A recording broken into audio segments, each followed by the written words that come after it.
Assalamualaikum dan salam sejahtera semua. Kita teruskan dengan topik yang seterusnya. Kita sebenarnya menepati silibus kita lah, iaitu pada minggu ke-7.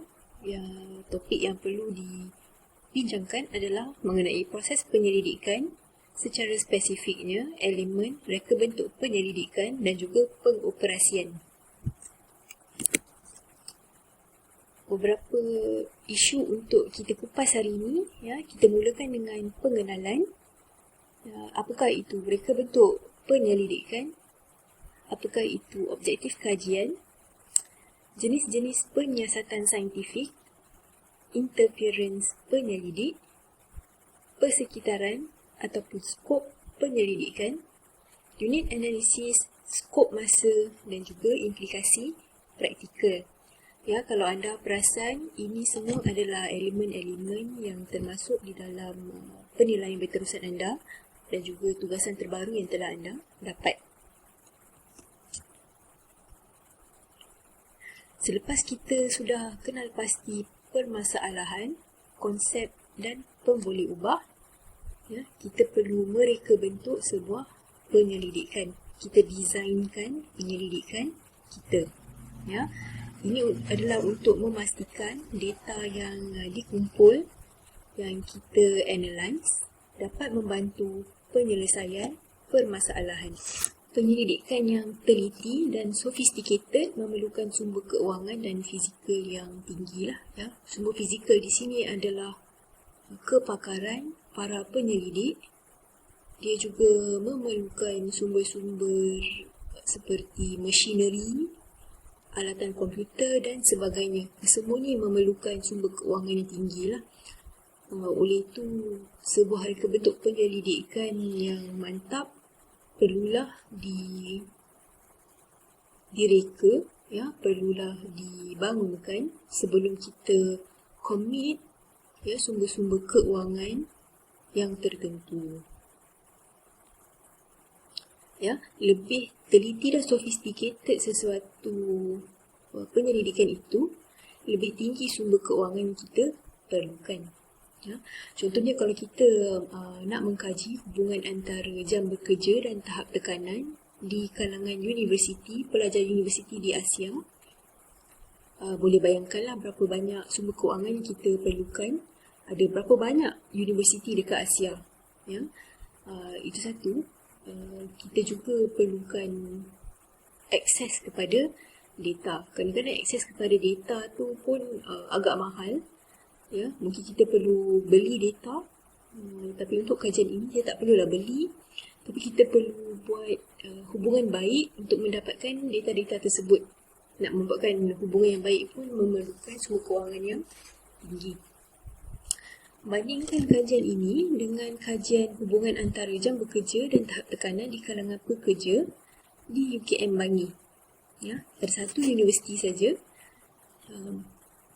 Rasanya yang mana satu memerlukan sumber kewangan lebih tinggi. Betul? Yang pertama ini memerlukan sumber kewangan yang lebih tinggi. Namun begitu, kalau kita macam kita dah bincangkan pada minggu-minggu lepas, lagi banyak orang yang kita kaji, lebih tinggilah kualiti penyelidikan kita. Walau bagaimanapun, itu tak adalah bermakna kajian ni tak berkualiti kan. Cumanya dia lebih spesifik kepada pekerja di UKM atau pekerja di sesebuah tempat sahaja.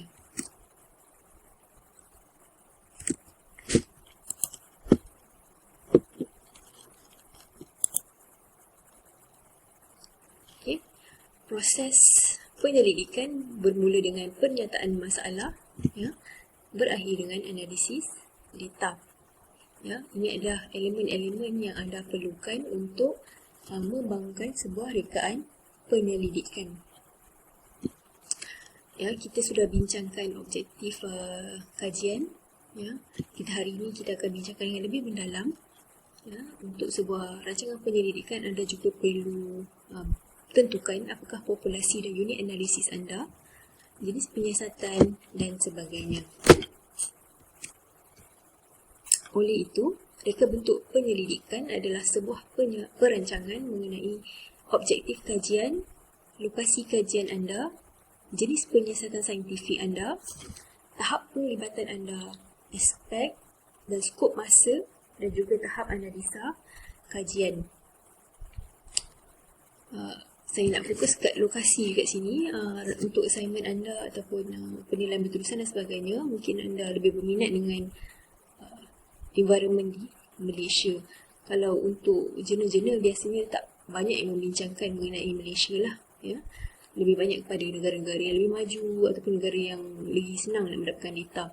Ya, masalah penyetip dekat sini adalah kaitkan isu yang anda cuba cari dengan negara yang lebih dekat dengan Malaysia, contoh Indonesia ke Singapura dan sebagainya. Okey, berbalik kepada topik kita. Untuk membangunkan sebuah kajian penyelidikan, untuk membangunkan sebuah reka bentuk penyelidikan, ya, kita perlu bermula dengan objektif kajian. Ya, kenapakah kita melakukan kajian ini? Ya, antara objektif pertama adalah eksplorasi, iaitu untuk meneroka sesuatu fenomena.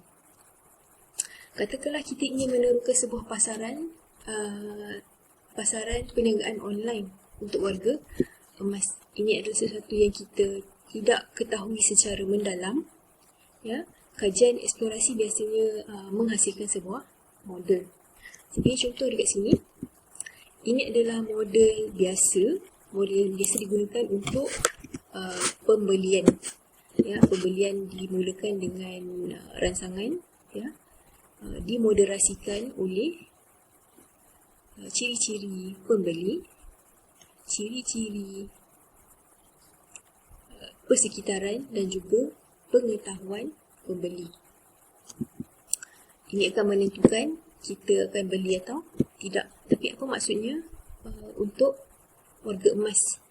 Ya, dibandingkan dengan orang yang lebih muda, mereka punya pengetahuan teknologi adalah lebih rendah. Ya, dan betul lah dari segi umur pun berbeza lah. Ya, antara salah satu contoh kajian penerokaan, ya, contohnya isu kita sekarang COVID, kita kurang faham secara mendalam apakah punca, spesifiknya punca sesuatu penyakit itu. Ya, itu kajian yang sedang dilakukan adalah kajian penerokaan. Ya, oleh itu kita cuba mendapatkan sampel dan sebagainya. Sebab kedua adalah untuk menerangkan ciri-ciri sesuatu persekitaran ataupun fenomena. Ini hasilnya adalah lebih deskriptif. Ya, hasil kat sini adalah sebuah profil. Kita cuba contohnya dekat sini kita cuba menetapkan ciri-ciri pasaran untuk atas talian untuk warga emas. Ya, hasil daripada kajian deskriptif biasanya kita akan dapat profil dari segi ciri-ciri online shopping untuk orang warga emas.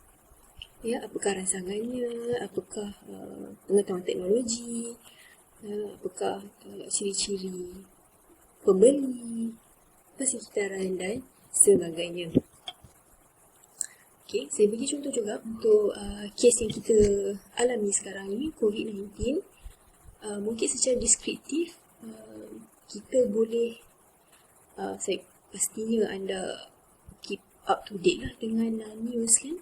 Apakah ciri-ciri penyakit ini, apakah ciri-ciri simptom penyakit ini. Itu adalah jenis kajian deskriptif. Seterusnya, kita boleh juga menjalankan kajian untuk menguji hipotesis. Hasil kat sini adalah kita cuba sahkan sesebuah model. We try to confirm a model.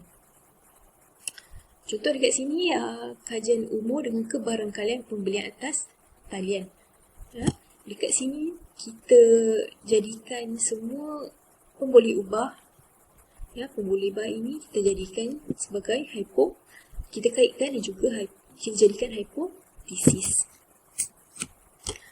Okay, kalau ini diterima, maknanya model ini sah. Ya. misalnya. Okay. Kajian penerokaan sekali lagi ia dilaksanakan jika sebuah situasi ataupun masalahan itu tidak diketahui secara mendalam ataupun juga masalah itu tidak pernah diselesaikan selama ini. Mungkin kita ada sedikit maklumat, namun kita perlukan lebih banyak maklumat untuk membangunkan sebuah rangka kerja yang kita boleh pakai. Ya, contoh kat sini kita ingin tahu apakah elemen yang terlibat di dalam proses pembuatan keputusan pembelian seorang pengguna warga emas di dalam portal membeli belah online. Ya, kita cuba meneroka. Macam mana nak mendapatkan informasi atau maklumat? Ya, biasanya kajian penerokaan kita jalankan secara terbual atau kumpulan fokus. Terbual kita dah biasalah, kita cuba interview kita punya responden. Kalau kumpulan fokus biasa dia nampak it will look like this. Ya, ada seorang moderator, ya, dia akan memberi topik, kemudian partisipan, peserta-peserta akan membincangkan topik tersebut. Kat sini dia nampak macam betul-betul membincangkan mengenai pembelian online warga emas lah. Ya. Ada contoh kat YouTube, ya, ini memang real life punya situation di Indonesia. Mereka cuba memahami peternak lembu dan industri biogas. Mungkin anda dah tahulah, tapi industri biogas ini adalah industri di mana sisa-sisa daripada lembu, sisa-sisa binatang atau manusia dijadikan bahan api, fuel. Ya, kat sini sebuah syarikat tu cuba nak mendapatkan kerjasama di antara peternak lembu ni untuk turut sama dekat bisnes mereka lah. Ya, anda boleh tengok. Kajian deskriptif pula dilaksanakan untuk memastikan atau menentukan ciri-ciri sebuah konsep ataupun boleh ubah di dalam sesuatu situasi. Seperti kita bincangkan tadi adalah untuk memprofilkan sesuatu konsep ataupun boleh ubah. Ya, ia adalah juga untuk memperincikan aspek-aspek yang terlibat di dalam sebuah fenomena. Contohnya, jika seorang pengusaha perhotelan, ya, beliau ingin memperolehi profil individu-individu warga emas yang mengunjungi web hotel mereka, beliau mendapati bahawa kebanyakan pengunjung laman web adalah dalam umur 55 sampai 70 tahun. Ya, oleh itu apa yang mereka perlukan adalah maklumat seperti jantina, pekerjaan dan sebagainya. Biasanya penyelidikan yang berunsurkan deskriptif akan membantu penyelidik untuk memahami sama ada sesuatu teori itu boleh pakai ataupun tidak. Ini adalah salah satu hasil daripada kajian deskriptif. Ya, artikel ini cuba membincangkan mengenai usahawan desa wanita, ya, dari segi kejayaan mereka. Kalau kita nak tahu kejayaan mereka, kita perlulah memahami maklumat demografi. Maklumat demografi dekat sini adalah sebuah hasil daripada profil perniagaan. Ya, kat sini kita boleh nampak apakah status perniagaan tersebut dari segi milikan tunggal ke, partnership ke dan sebagainya. Ya, type of business, ya, berapa lama dah buat business, dari segi modal dan sebagainya. Ini adalah profil untuk sebuah perniagaan. Ada banyak profil untuk semua benda lah. Profil manusia, profil perniagaan dan sebagainya. Kita juga boleh membuat pengujian hipotesis. Ya. Kita dah bincangkan minggu lepas. Ya. Ini adalah penyelidikan yang menerangkan ciri-ciri sebuah hubungan. Hubungan itu negatif ke, positif ke, di antara pemboleh ubah ataupun kita cuba menentukan perbezaan di antara kumpulan. Misalnya seorang pengusaha makanan ingin tahu perhubungan di antara jantina dan pembelian secara online sebab dia perasan mungkin wanita lagi banyak order secara online, ya, dan sebagainya. Seterusnya analisis kes, ya. Kes analisis lah, ya, ia sebuah adalah analisis mendalam mengenai isu yang berkenaan dengan situasi yang mungkin sama di dalam organisasi lain. Beberapa contoh di sini, ya, kajian kes kejayaan dan kegagalan Malaysia Airlines, ya, kajian kes kebangkitan Apple dan Steve Jobs misalnya. Ya. Okey, kenapa analisis kes ni penting? Ya, sebab apa-apa yang berlaku dekat syarikat ini mungkin akan berlaku kepada syarikat yang lain. Okay. Apple dan Steve Jobs. Steve Jobs adalah usahawan. Apple adalah syarikat beliau lah. Kajian yang mendalam, ya, yang boleh dilakukan oleh analisis kes. Kalau kita membuat kajian mendalam mengenai motivasi, strategi, macam mana Steve Jobs bangunkan Apple, mungkin kita boleh applykan kepada di sini dekat usahawan lain lah misalnya. Ya.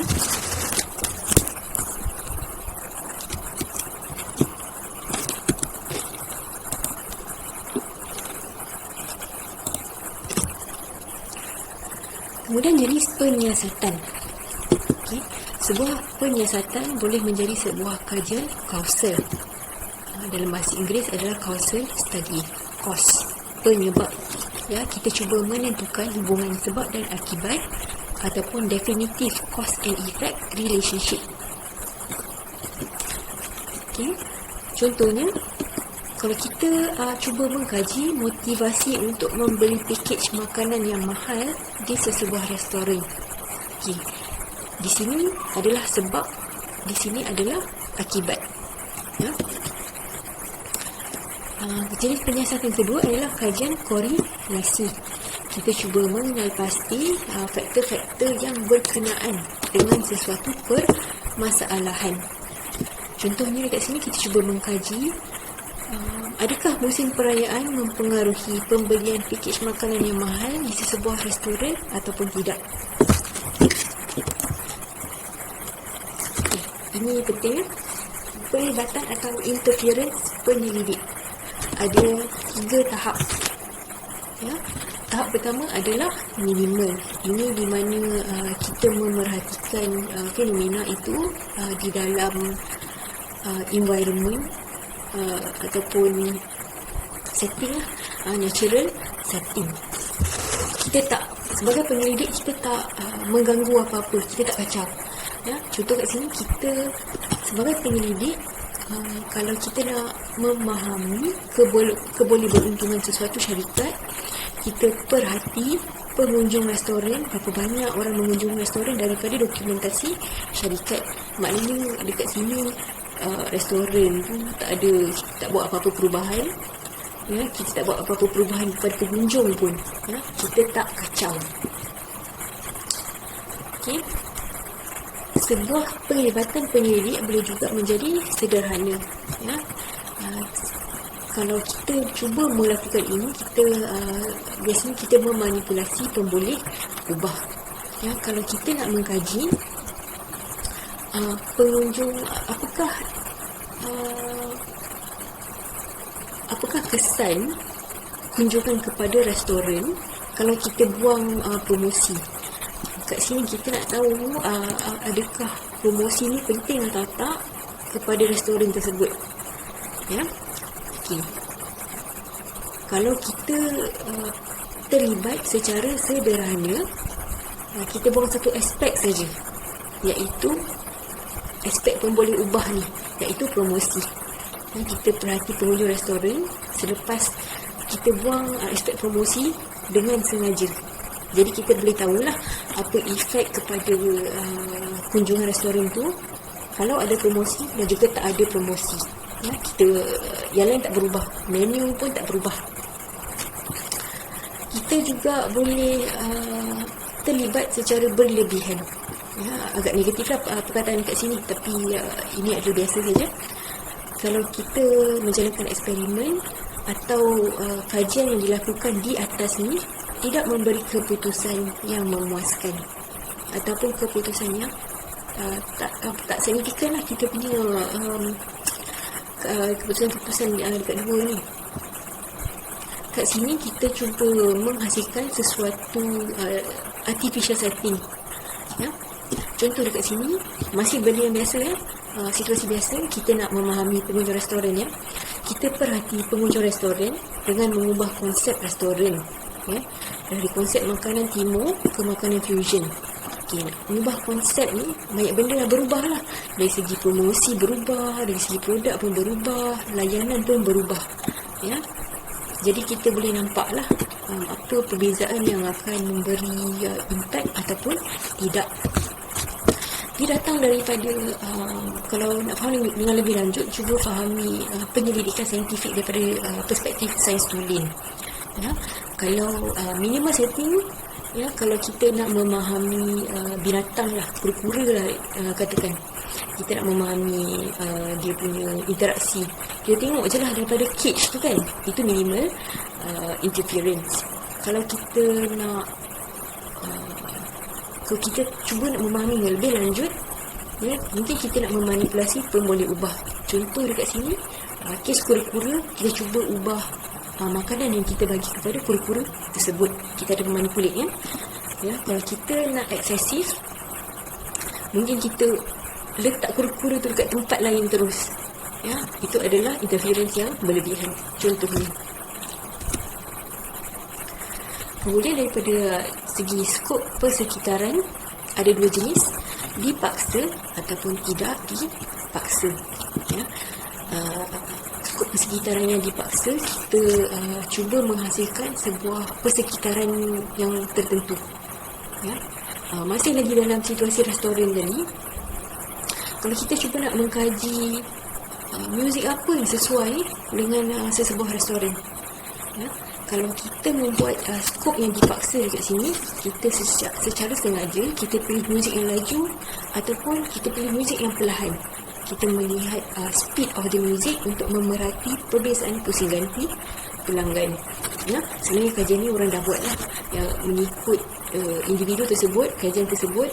Kalau kita buka muzik yang lebih laju, pengunjung restoran lebih pusing ganti tu lebih tinggi. Dia maknanya dia makan laju, dia pergi pun dia settle makan pun laju. Maknanya orang lain boleh gantikan tempat dia.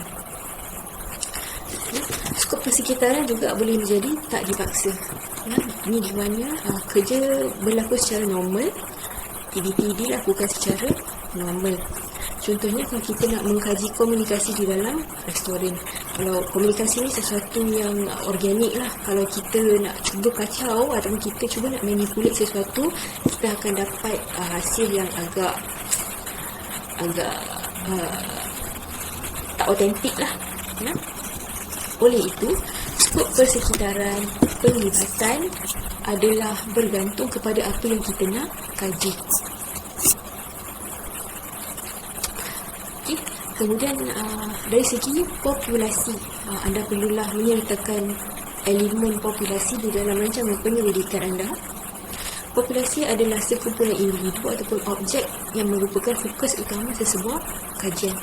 Anda semua telah ambil statistik, you all know what population is. Okay. Tapi yang paling penting adalah kita tentukan unit analisis kita.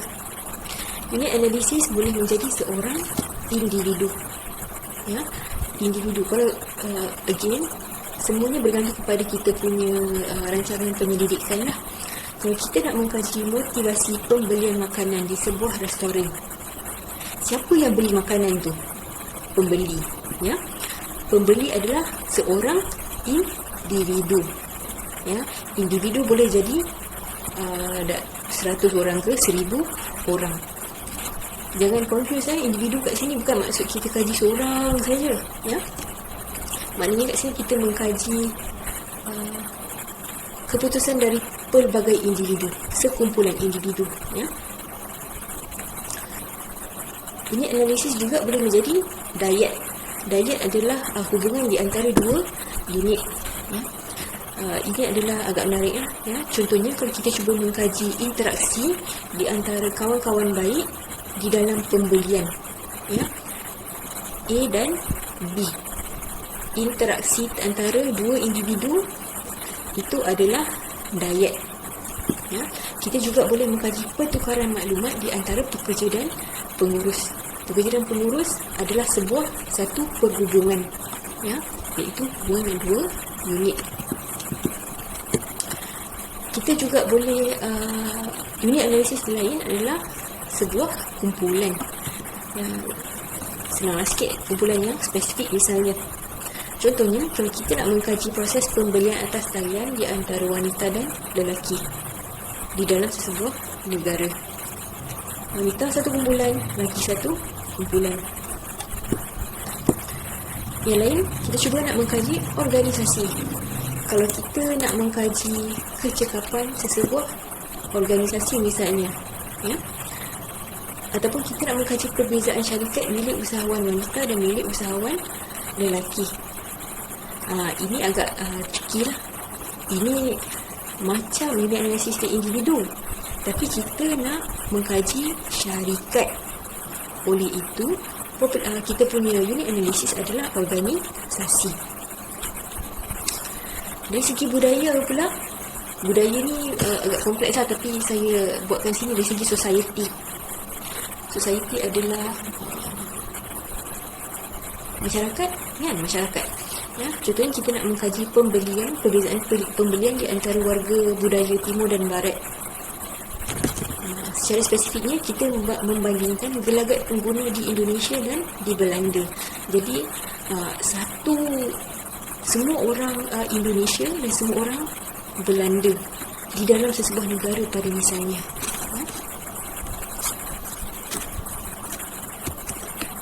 Dari segi skop masa, iaitu aspek sebuah penyelidikan, adakah lebih baik kalau penyelidikan itu dilakukan sekali ataupun lebih dari sekali? Adakah lebih baik penyelidikan itu dilakukan secara berterusan ataupun tidak? Semua ini bergantung kepada sumber-sumber yang anda ada, sumber keuangan, sumber masa. Dari segi aspek masa, elemen pertama yang mungkin anda akan guna adalah cross-sectional ataupun rentas bahagian. Rentas bahagian, kalau anda potong kek, kan anda akan nampak satu side, dua side lah, ada belah kanan dengan belah kiri, kan. Oleh itu, you get one slice of the knowledge. Oleh itu, cross-sectional studies ataupun kajian rentas bahagian, data dikumpul sekali sahaja. Konstruk itu kita uji pada sesuatu masa itu sahaja. Kita gunakan sampel yang mewakili sesuatu populasi.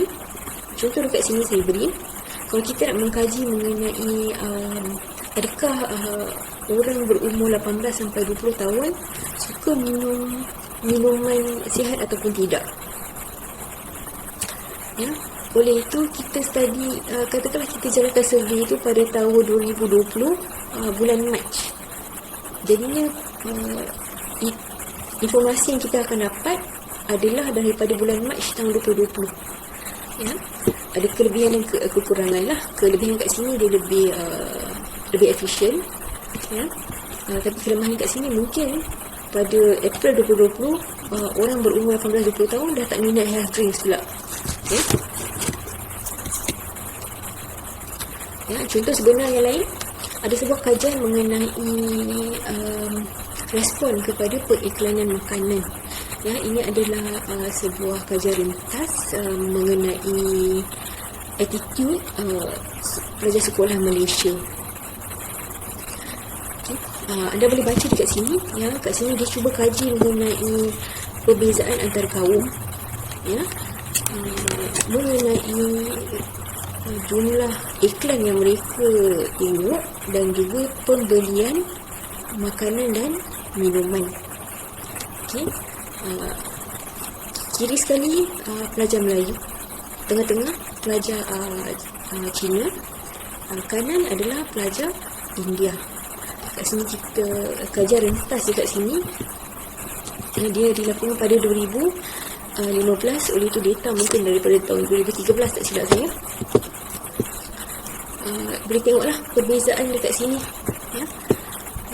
Kita bezakan dari segi, kalau nampak orang Melayu lagi, student pelajar Melayu lebih. Maknanya tadi kita perbezaan antara tiga kumpulan ya, untuk satu tempoh masa. Ya, boleh nampaklah dekat sini. Kalau tengok graf ni, pelajar Melayu paling banyak menonton TV. Ya, tapi antara ketiga-tiga ni paling banyak membuat aktiviti fizikal. Ya. Dia juga paling rendah dalam surf internet. Perlu ingatlah ini tahun yang lepas-lepas, mungkin internet tak berapa meluas lagi penggunaannya. Oleh itu, mereka ni lagi terdedah dengan TV daripada internet. Pelajar Cina kurang dalam banyak-banyak ni paling rendah dalam menonton TV, tapi paling tinggi dalam menonton surf internet. Aktiviti fizikal lebih kurang sama dengan pelajar India. Ya. Tak ada masalah, kat sini cumanya kita boleh nampak perbezaan antara ketiga-tiga kumpulan di dalam sesuatu masa. Apa yang menarik, kajian ni bukan daripada jurnal bisnes lah, dia lebih daripada jurnal medik, tak silap saya. Menarik. Kajian lain, jika anda berminat untuk lebih daripada satu masa mengkaji suatu fenomena lebih pada satu masa,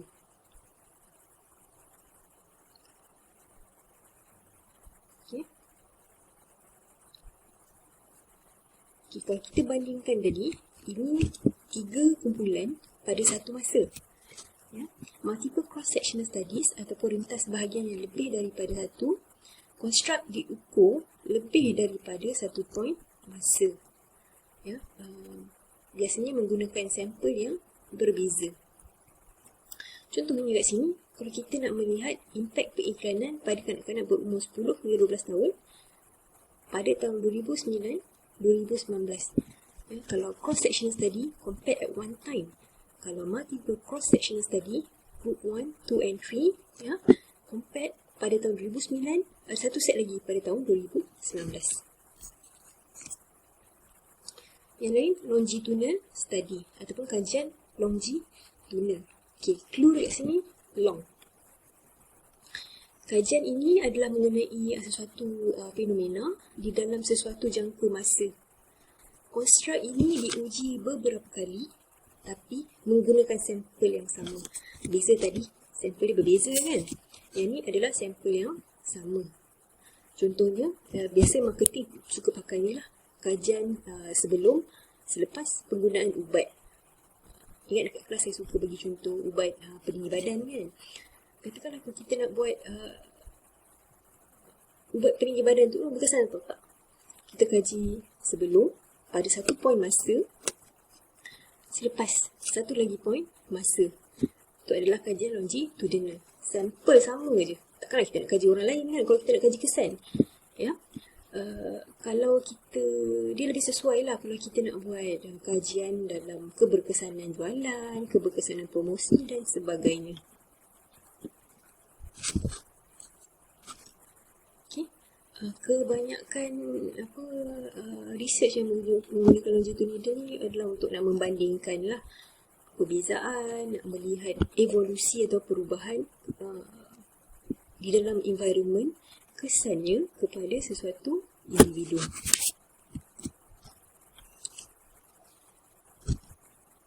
Okey, kita ke topik seterusnya. Bagaimana untuk mengukur pemboleh ubah. Ya, ini adalah topik berkisarkan definisi dan pengoperasian.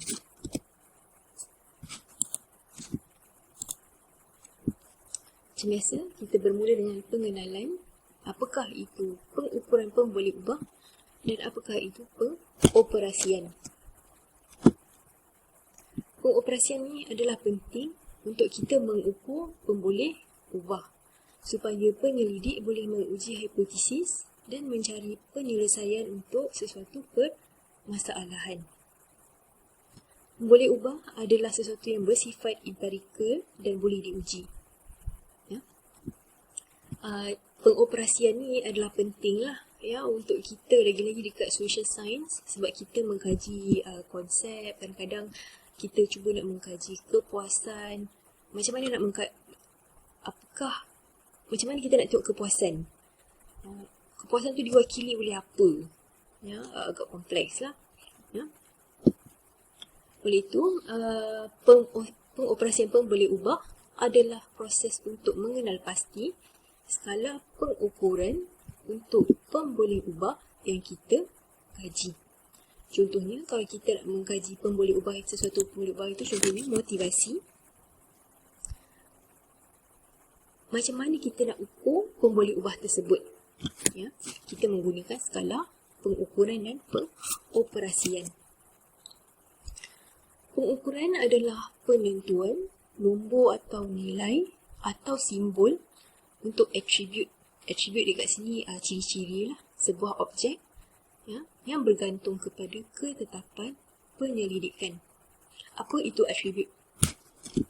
Atribut adalah contohnya ciri-ciri lah, keefisienan, kepuasan, kepelbagaian, ya. Ada juga atribut yang kita lagi nampak lah, contohnya berat, tinggi dan sebagainya.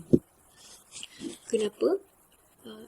Adalah sukar kalau kita nak menanyakan soalan seperti, kalau kita nak buat survey mengenai keefisienan ni kan, adakah organisasi anda efektif?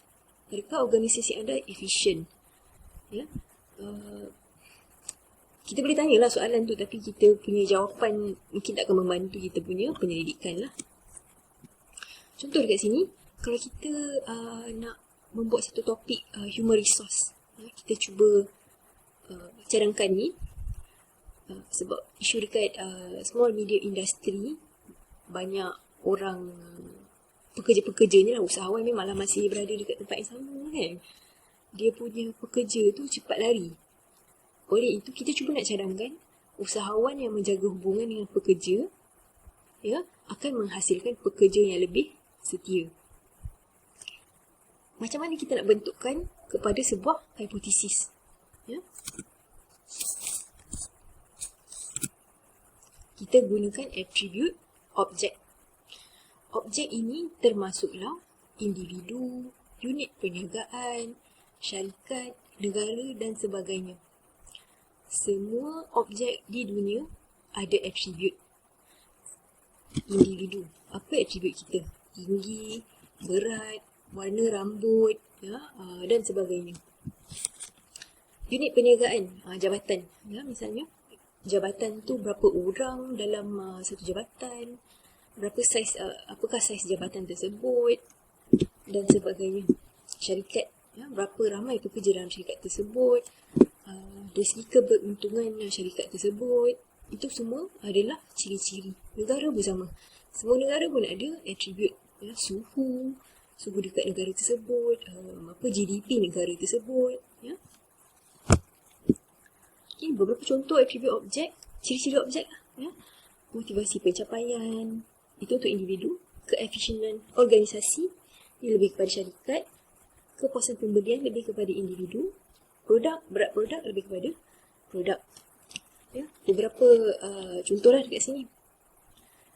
Kalau objek itu adalah individu, berikut adalah contoh atribut individu tersebut. Ada atribut yang kita boleh ukur secara terus. Ada juga atribut yang kita perlu ukur melalui pengoperasian, tahap pencapaian, tahap motivasi dan sebagainya. Produk pun sama, dari segi kualiti, tinggi dan berat. Okay. Syarikat, kita dah bincangkan tadi, keberuntungan, nilai import, nilai ekspor, tahap kecekapan, itu adalah atribut untuk sebuah syarikat. How about negara atau benua? Ya, semua ada atribut mereka sendiri. Okay, ada dua jenis pem boleh ubah. Ya, pem boleh ubah di mana atributnya lebih objektif, lebih direct lah. Dia boleh membantu menjawab permasalahan melalui pengukuran yang tepat.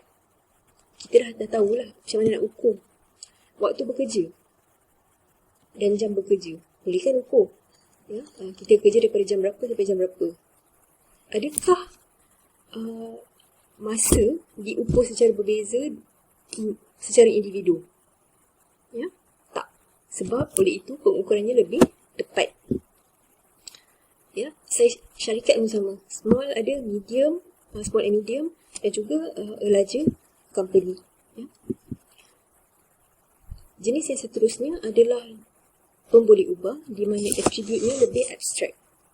Attribute-nya lebih subjektif. Ya. Dia tidak boleh menyumbang secara langsung kepada pengukuran. Ya. Beberapa contohlah dekat sini. Motivasi bekerja. Macam mana kita nak tahu motivasi bekerja kita adalah tinggi ataupun rendah? Ya. Mungkin kita boleh bagi tahu kepada kawan kita, hari ni rasa tak bermotivasi. Tapi sebenarnya kita bermotivasi. Ya. Kita tak boleh nak ukur. Ya. Dari segi stres dan kepuasan pelanggan. Ya. Maksud saya tak boleh diukur secara direct lah. Kita tak ada pembaris nak ukur motivasi kita. Tapi kita ada pembaris nak mengukur panjang pendek kan. Kita ada penimang berat untuk mengukur berat kita. But we don't have penimang berat untuk working motivation, for instance. Oleh itu, apa yang kita perlu buat adalah kita mengoperasikan konsep ataupun pengoperasian sesebuah konsep. Dekat sini, pengoperasian konsep bermaksud ialah pengecilan sebuah konsep abstrak supaya kita membolehkan konsep itu boleh diukur. Kita membuat pengoperasian melalui memerhatikan dimensi tingkah laku ataupun ciri-ciri yang diwakili dengan konsep tersebut. Agak kompleks kat sini, saya cuba terangkan. Ingat tadi, usahawan yang menjaga hubungan dengan pekerja akan menjadikan pekerja lebih setia. Isu dekat sini, apakah yang menunjukkan usahawan tu menjaga hubungan dengan pekerja? Ya, dia spend 5-6 jam dengan pekerja ke? Dia selalu bagi bonus ke? Betul juga kalau kita banyak berinteraksi dengan bos kita, senanglah kita nak menjaga hubungan dengan bos kita sebab kita selalu berinteraksi. Kalau bos kita selalu bagi bonus kepada kita, ya, hubungan kita dengan bos pun boleh terjaga. Kesetiaan pekerja. Macam mana kita nak tahu kesetiaan pekerja? Tahap kesetiaan. Adakah masa yang kita spend dalam pekerjaan? Adakah bilangan tugasan yang kita terima? Ya. Ini semua konsep-konsep abstrak yang kita cuba nak jadikan lebih konkret. Oleh itu, kita adakan perwakilan atau pengoperasian.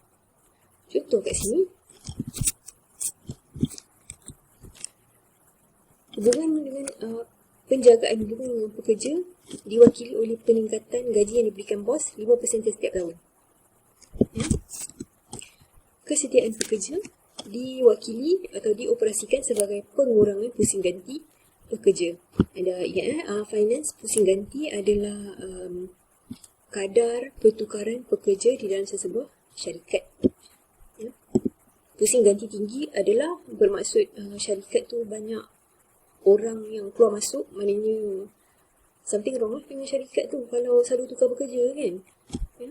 Kalau syarikat tu kurang tukar pekerja, maknanya lagi ramai pekerja yang setia.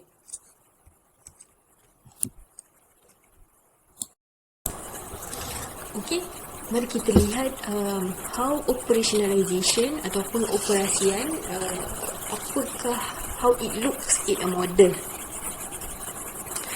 Okey, permasalahan kita ialah kita cuba memahami hubungan di antara jantina dan juga motivasi pencapaian. Mungkin sebagai penyelidik kita perasan, especially kalau dalam konteks pendidikan lah, ya, biasa untuk sesuatu kursus, mungkin ada kursus jantina, ada kursus pelajar lelaki lebih advance daripada pelajar perempuan, misalnya subjek engineering.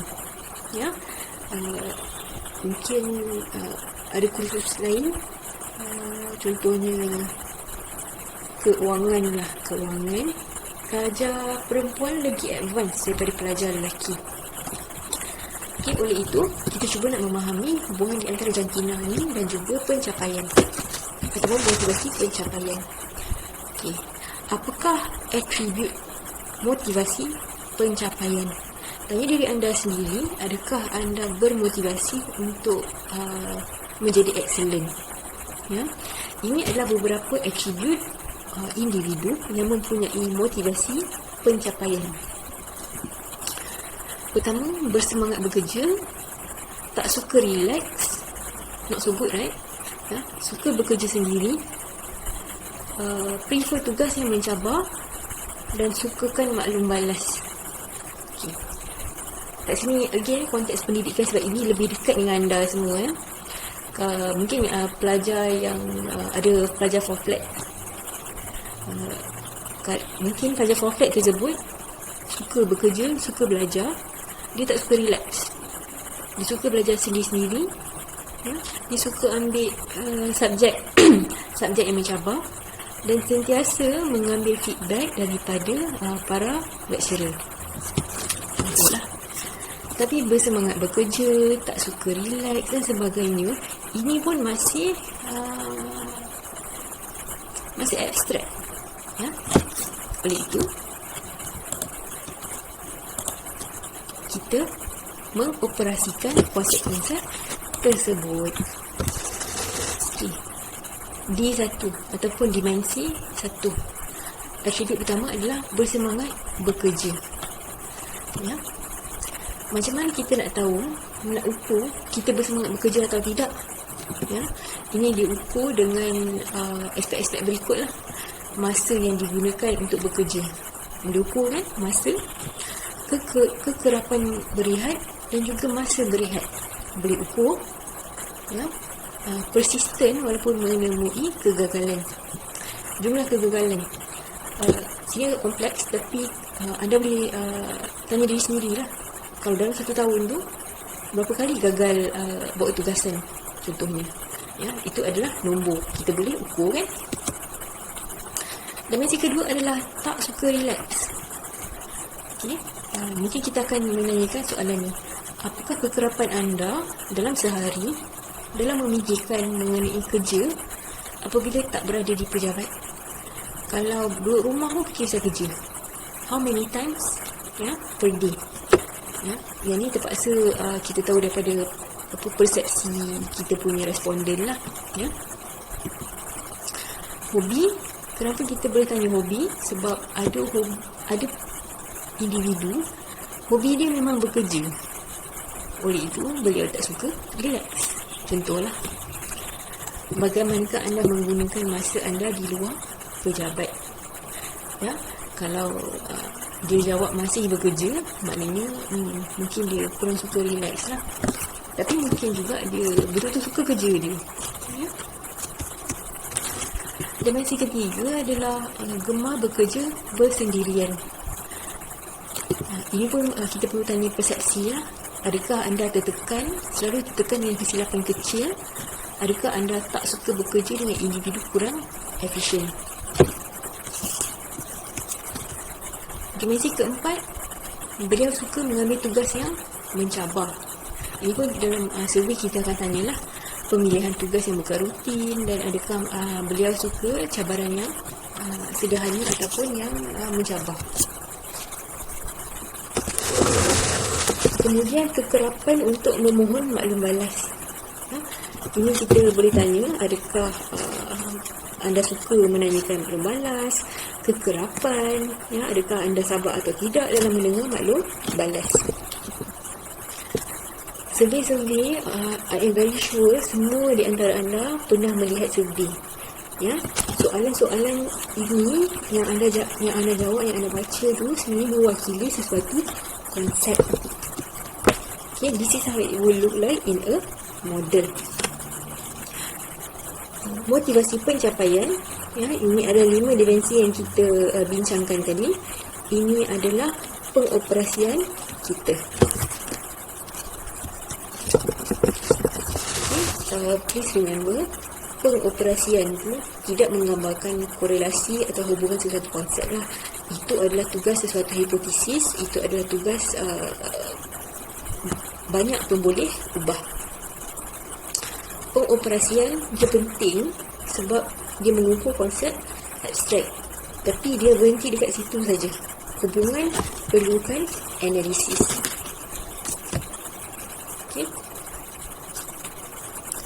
Ini adalah untuk kedatangan anda lah, ya, dan juga sedikit ulang kaji. Sebagai contoh saya nak jawab, saya akan memberikan beberapa senario. Untuk setiap senario anda boleh tuliskan objektif kajian, jenis penyiasatan, tahap penglibatan, persekitaran dan unit analisis. Each one of this, satu saja, tak banyak, ya. Contohnya, Puan Lee adalah seorang pengusaha butik pakaian wanita di Bangi.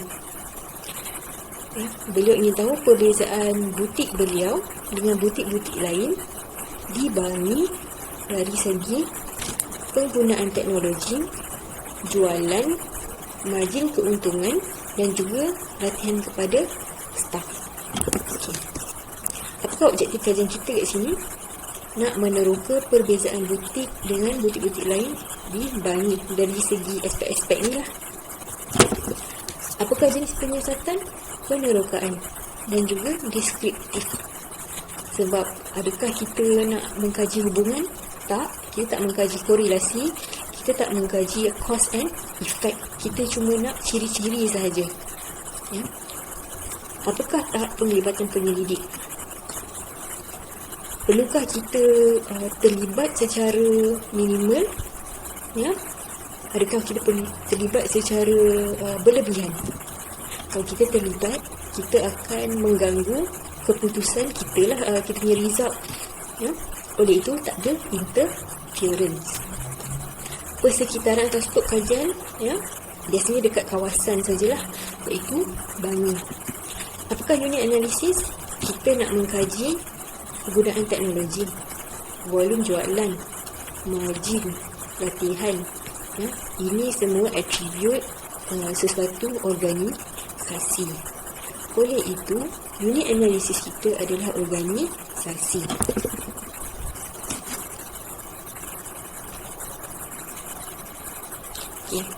Untuk anda, seorang pengusaha syarikat pembinaan ingin tahu mengapa sebahagian pekerja beliau bersemangat untuk bekerja dan mengapa sebahagian lagi kerap memberikan alasan. Apakah objektif kajian tersebut?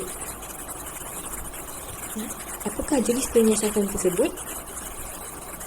Apakah tahap penglibatan? Ya? Apakah skop kajian? Apakah unit analisis? Anda boleh jawab dekat UKM Folio atau iFolio. Bagi saya tak kompleks lah, ya. The clue is always dekat soalan dia tersendiri, ya. Pengusaha syarikat, ya, pekerja, ya, dan apa yang dia ingin tahu. Okey, habislah lecture kita pada hari ini. Mungkin konten agak banyak daripada biasa, but itu adalah flexibility yang anda ada lah. Kalau rasa penat sikit, you boleh take a break. You don't have to wait for me after 45 minutes to tell you to take a break, right? Ya. Okey, dan juga ini adalah elemen-elemen penting yang akan dimuatkan, yang what I expect di dalam tugasan-tugasan anda. Ya, till then, I wish you all the best, dan juga selamat menjalankan tugasan-tugasan anda. Pentinglah untuk kita settlekan tugasan-tugasan kita, tugasan anda lah, ya, sebab towards the end of the day, the end of the semester, saya nak lihat anda ada grade, ya, preferably dapat A lah, ya. But itu bergantung kepada usaha anda, ya. Dan kita jumpa pada slide-slide yang seterusnya, ya. Ucapkan terima kasih dan Assalamualaikum.